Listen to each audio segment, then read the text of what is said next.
নমস্কার, আমি প্রেমলতা মাহাতো। আজকে আমি বানাবো লাউ পোস্ত। লাউ আমি এইখানে ছোট ছোট করে ধুয়ে ভালো করে কেটে নিয়েছি। আর একটা কড়াইয়ের মধ্যে 2 চামচ তেল দিয়েছি। তেল ভালো করে গরম হয়ে গেছে। আমি ফোড়নের মধ্যে দিয়ে দেব জিরে আর একটা শুকনো লঙ্কা। তেল ভালো করে গরম হয়ে গেছে। এখন আমি লাউগুলো দিয়ে দিলাম।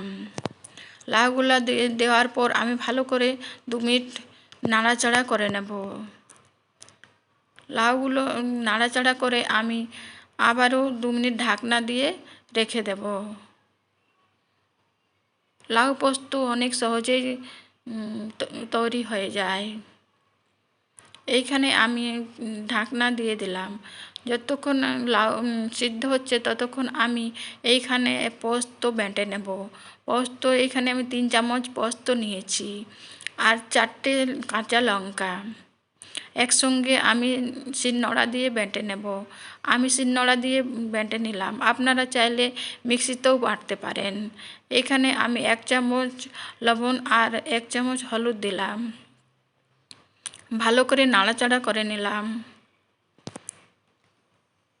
তারপর যে পোস্ত বাটা আছে সেটা আমি দিয়ে দিলাম। পোস্ত দিয়ে ভালো করে আমি এইখানে নাড়াচাড়া করে নেব।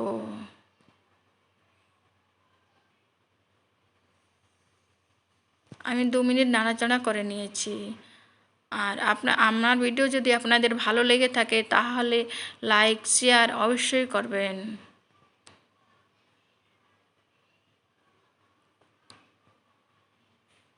এইখানে আমি পরিমাণ মতন জল দেব। লাউগুলো আগের থেকেই সিদ্ধ হয়ে গেছে, তো আমি এখানে বেশি জল দেব না, অল্প জল দেব। এখানে আমি ওই যে বাটিতে পোস্ত বেটেছিলাম ওই বাটিতেই 1 বাটি জল দিলাম। জল দিয়ে আমি 5 মিনিট ঢাকনা দিয়ে দেব।